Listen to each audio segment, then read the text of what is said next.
My parents gave me How to Grow Up for Christmas. My sister bought European plane tickets. Following their advice, I did this. They panicked the next morning because now I know what you're thinking. Maybe it was a good book. Perhaps a lovely memoir with motivational stories and a pastel cover. Nope.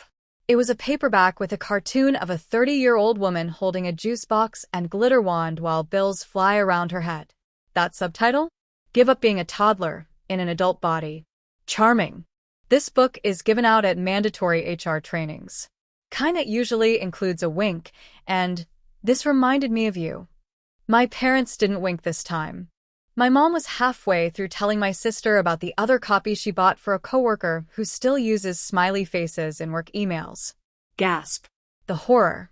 A shiny envelope from under the tree was being unwrapped by my sister.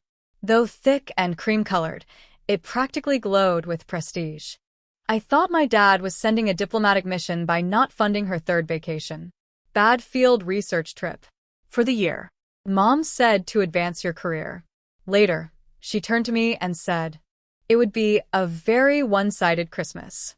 My sister got a MacBook for school, and I got a laminated garage organizing list last year. Handwritten. In Comic Sans. I'm accustomed to being overlooked.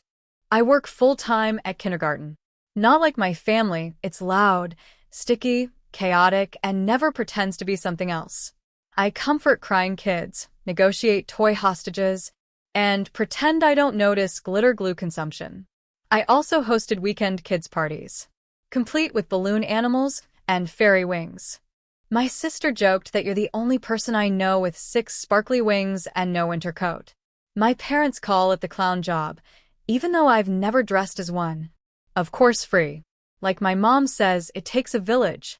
Apparently, I'm the village. The whole village. Backup pediatrician, emotional support goat, emergency contact, and babysitter when the real one is on vacation. I didn't say anything when they handed me that book with the smug cartoon woman and her tiny tantrum. I didn't cry. I didn't flip the coffee table or storm out like I might have on bad Mondays. Just smiled. After sipping the lukewarm cocoa I'd made for everyone, I wondered how I could be 31 and still feel like a 10-year-old in my family. Dinner followed the gifts. I made homemade, heartfelt contributions, and my sister brought store-bought cranberry sauce that was praised more than my rosemary roasted potatoes at a potluck. My dad said, "Wow, Amelia, this cranberry sauce is delicious. Made it yourself?" She blinks. I actually opened a can. He laughed like she told the year's best joke. You've always been sensible. Potatoes nearly choked me. Later, I offered to help clean up, and my mom handed me a trash bag and said, you've always been good at this. I like that about you. You're not proud of small tasks. I wanted their opinion on my job. Wasn't it real enough to keep 25 preschoolers from biting, gluing, or beaming each other with toy dinosaurs? But I didn't. Since it was Christmas. And I knew the answer. They didn't see my maturity. They found me reliable, cheerful, and silly. A helper. Extra hands. I wasn't driven. I wasn't important. I was kind. Nice people in this family had to clean up. I stayed up staring at the ceiling of my tiny rented room above a nail salon that night. I could still hear my niece's laughter from when I made her paper plate and red pom-pom reindeer puppet. My chest vibrated with her laughter louder than my parents all day. Then it hit me. I received a parenting book like a prank. Maybe they were right. Contrary to their expectations. No, not to get a real job. Not in a stop acting childish way. That is, start acting like an adult who deserves respect. So I rose. Removed glitter from floor. Sitting at my desk. I began writing. A simple one. Kind. Polite. Firm. Not passive aggression. Not sarcastic. Clearly defined boundaries. I informed my sister that I would stop babysitting in January. I enjoyed aunthood. However, I couldn't give up every weekend. Not when it meant sacrificing time, energy, and sanity. I also gently informed her that I would no longer contribute to her travel fund or tuition. I had to plan my future. I wished her well. A standing ovation wasn't expected. But I didn't expect 6 missed calls, 2 voicemails, and my mom's group text saying, "We're just very surprised." Out of character. Please reconsider for family. Out of character? Something else out of character? Giving your child a passive-aggressive self-help book for Christmas and expecting her to wash dishes and raise your other child like a glitter-allergic live-in nanny. But yes. Now, I was the issue. I remained silent. No way that day. Not next either. I thought they could handle it. They stressed natural consequences when I was young. It seemed fair to let them try. Interestingly, my parents and sister would say I had a perfect childhood. Stable home. No yelling. Good schools. No tragedy to blame. They never noticed that some deep bruises are undetectable. They are dismissed as parenting styles or jokes, and hidden by years of neglect. I told my parents I wanted to be a fairy when I was 7. Not princess. Non-ballerina. Fairy. Full speech prepared. Fairy tales became early childhood education. Sparkly wings became puppet shows, story time, and messy art projects that lit up kids like Christmas trees. It was the same to them. A stage. A cute stopover to something better. To my sister. As always, Amelia knew what she wanted. Success. Shiny success. Internationally certified, spreadsheet-friendly success. She had LinkedIn at 16. Take debate teams so seriously she argued with herself in the mirror. She won awards for writing essays she didn't care about. She could perform, but not with puppets and crayons. My parents cheered when she said she wanted to study international relations like she'd cured polio. They say she'll transform the world. She got grants, internships, scholarships. After those ran out, she got me.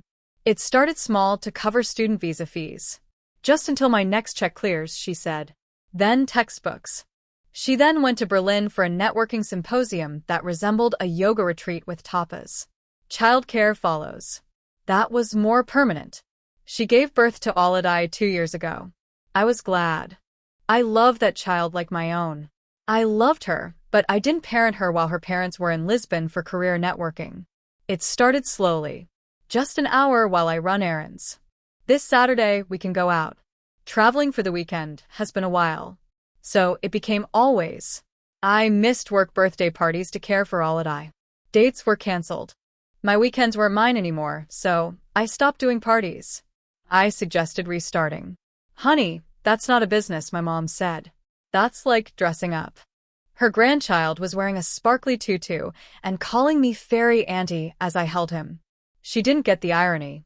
The worst part was I allowed it. I allowed it. I thought being good meant that. Being good meant helping. Being needed. Being useful.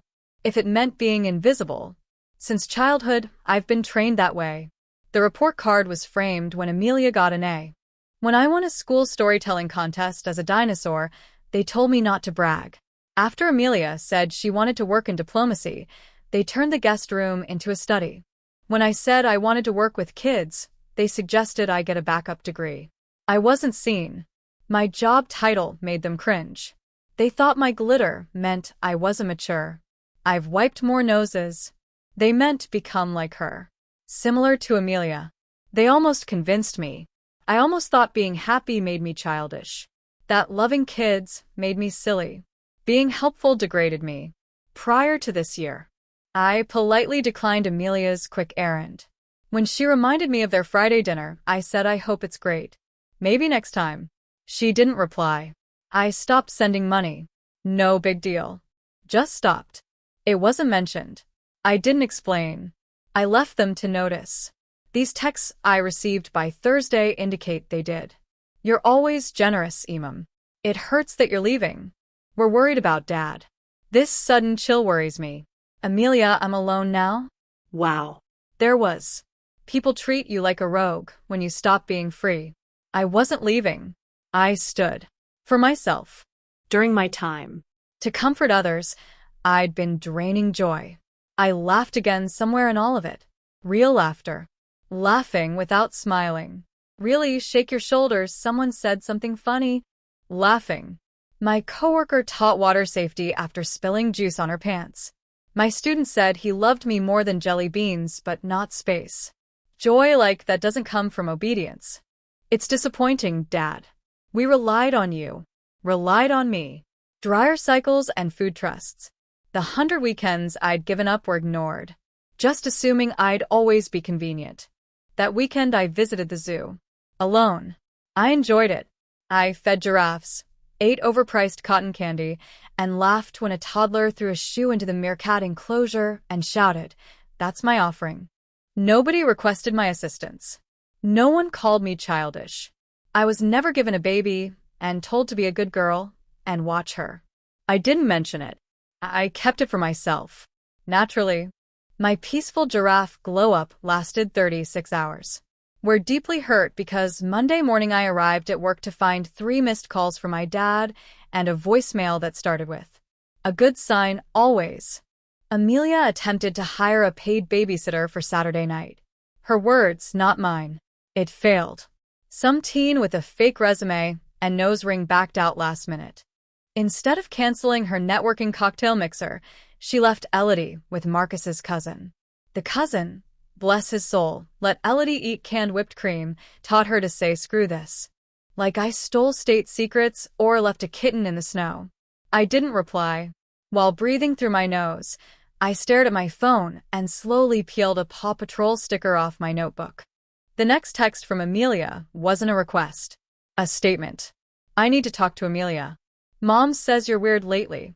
I also noticed my tuition deposit wasn't processed. Are you behind?" A laugh. Actually laughed. 2 coworkers leaned in like they'd heard the first soap opera line when I said it out loud in the teacher's lounge. "Not behind." I texted back. "Just stopped." She phoned me immediately. You say? I stopped sending cash. That's not allowed without warning. I'm applying for this Geneva program, and, Amelia, I'm not your sponsor. Your sister. The moment she was quiet was blessed. She scoffed. Is this about the stupid book? I almost agreed. It would have been simple. However, the book was the final straw. How none of you take me seriously unless I'm helpful. How you laugh at my job, but revere my free labor. I've spent thousands on your education and trips, but you look at me like a fairy tale dropout. Oh my God, she said. You're dramatic. The Amelia shutdown was classic.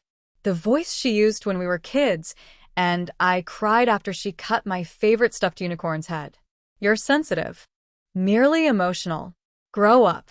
I quietly told you not to take my money. You're not entitled to my time. I love Elodie, but not as a nanny. She hung up, which was an accomplishment, eyes scanning the walls like she was looking for something criminal in our crayon-drawn whales and construction paper owls, while I cleaned up from a glitter craft explosion. Please talk, she said. I blinked. Right now. A tight smile. One moment. Still holding a glue stick, I entered the hallway. Your sister's upset, she said. She claims you're cold. Yes, I agree. I remained silent. She looked around, then said, I know you like this place, but maybe you should consider the big picture. Your teen years are over. I looked down at my glue stick. What's funny? I tell my kids their feelings matter daily. They deserve respect. Saying no is okay. She blinks. I believe that, I said. Even if my pants sparkle while I say it. She looked at me like I'd recited ancient Greek Shakespeare. Not cold, I said. Just being clear. Growing up means that. Setting limits. Protecting your peace. Choosing your lifestyle. Giving up your family? No, I said. Just leaving unpaid servitude. She spoke, but I returned to class. My kids didn't judge me for not buying plane tickets to Europe because snack time was sacred. The following weeks were quiet. Tense. Strangely quiet. No requests. No invites. Only silence. Until party. Elodie's birthday. I wasn't invited. Got a Facebook post. Elodie held a cake twice her size in a bouncy castle while Amelia and Marcus posed in pastels next to her. Caption. Some families are born. Others appear. I wasn't marked. No one from my family was either. I contemplated that. Actually sat with it. On the sofa. In silence. I didn't want popcorn. Then I rose. I booked a small venue. Then I took out my costume, decoration, and puppet boxes. Messaged some work parents. requested some favors. The following weekend, I hosted a party. A magical, colorful, chaotic, glittery birthday party. Only for Elodie, myself, and her. No politics. No manipulation. Just love. Crowns were made. It was puppet show. I let her freely spray glitter confetti. At the end, she hugged me so hard I almost fell. Best birthday ever, she whispered. I didn't cry. I smiled and said, Annies do that. Stringless. Not guilty. Just magic. I was the grown-up this time. A voice note caused trouble. A mere 10 seconds. Amelia received Elodie's iPad message. She mostly watched cartoons and accidentally called random people. Her tiny voice shouted fairy party in the background. Fairy party. Where did the singing dragon go? Amelia wouldn't like it, I expected. Her first text was unclear. Miss Amelia is confused. Talks about your party like it's real. Not useful. So your sister's upset. Elodie keeps requesting you and calling our party boring. This is wrong. Someone, probably Elodie using her chaotic toddler logic, told her daycare teacher. Mom is boring at parties. Fun fairy anti-party. She even tried to put a glitter sticker in her cubby. Announced for next time. Found it amusing. Amelia suspected treason. My boss called next. Someone, I assume, contacted the center to ask if any children had been removed from class without staff permission. They fished. Paper snowflakes and juice boxes surrounded me in the staff room as I tried to breathe. All set to do it at the community hall? Fine, Amelia. Just text me the address. All in writing. Everything's clear. The whispers continued. My aunt still called to check on me emotionally. It didn't stop my dad from leaving a voicemail saying, we could have called the police. We declined. Think about it. Think about it. After that message, I stared at the wall extensively. I got up, made tea, and opened a desktop folder. Proof in case they go insane again. Full text thread inside. Party rental receipt. The RSVP Amelia texted the night before was to drop her off around 11. My mom did. I'm family, not court. You're cold again. Please discuss. Cold. Not slandered. Simply cold. They always made my pain temperature-related. I was icy when calm. Too sensitive if I showed emotion. There was no ideal environment for me. Elodie kept requesting me. The daycare teacher texted me. She tried calling you on a playphone today. Said she'd invite you to party too. You might want to know. I grinned. cried. But I didn't call. Not even after Amelia posted a backyard photo of Elodie playing with a caption. I didn't need to battle lies with noise. The truth was mine. Apparently, I had backup. Uncle called a week later. Good one. The only one who brought me cake on a Tuesday and said, you matter more than they let on, you know. He said he saw your mom's post. Everyone's talking. It's ridiculous. I sighed. I did nothing wrong. No, he said. Everyone knows. My grandmother called Amelia to ask what was wrong. Amelia hung up. Private message from cousin. I viewed party photos. Elodie smiled. You're great with her. Suddenly, one of Amelia's friends sent me a DM. Someone I met once. Hey. It's not my place, but I just wanted to say they're talking about you wrong. If you need support, I'm here. A small message. But it felt huge. I wasn't crazy. I wasn't evil. I was the first to decline. I got 3 party clients that weekend. Parents who saw fairy party photos and wanted something similar. Some said, we've had the bounce house and clown. But this makes me happy. Maybe that made the difference. Amelia's party was Pinterest-worthy. Coordinated balloons. Expensive cake. Employed photographers. Mine was messy. timid, loud, Glorious. And true. Next Monday, a letter arrived. Writing by Amelia. Short note inside. I overreacted. It scared me. It bothered me that Elodie was happy without me. Your actions were fine. I'm sorry. I get your desire for separation. Please let me know if you want to see her again. Folded the note. I delayed forgiving her. That takes time. But I replied. Love Elodie. Her presence always makes me happy. I won't join a family that controls through love. Any rebuilding must begin with truth. She never responded. However, 3 weeks later, she sent a video of Elodie dancing in my tutu. As she spun, glitter flew everywhere. Elodie stopped spinning, waved, and said, "I love my fairy auntie." At the end, I didn't cry. I grinned. Since I no longer had to defend myself, they tried to discredit me. So, I built something stronger. 3 years. Elodie's 5. Talkative, creative. Without my money, she had to cut travel, decline unpaid career programs, and take out a large loan. Starting school, having a toddler, and no free weekends was difficult. But she survived. We communicate remotely. A few required messages. They're still confused. They think I overreacted. No real apology was made either. Silence and guilt-laden texts like "your sister's trying." We all miss the past. However, I don't. My life now. I own it. My small business offers creative workshops for kids. I have a 2-month birthday party waitlist. I frequently speak at early childhood events. I hired a part-time assistant. Bree makes better balloon animals than I will. Wearing glitter still. Keep telling tales. Still make silly noises and paint my hair. No one calls it childish anymore. They say booked and thriving. I sometimes wonder if I went too far. I remember how peaceful it is now. You think, did I err in drawing the line? Have I waited too long? Share in the comments. Leave a like and subscribe if you've had to choose peace over comfort. I promise you're not alone.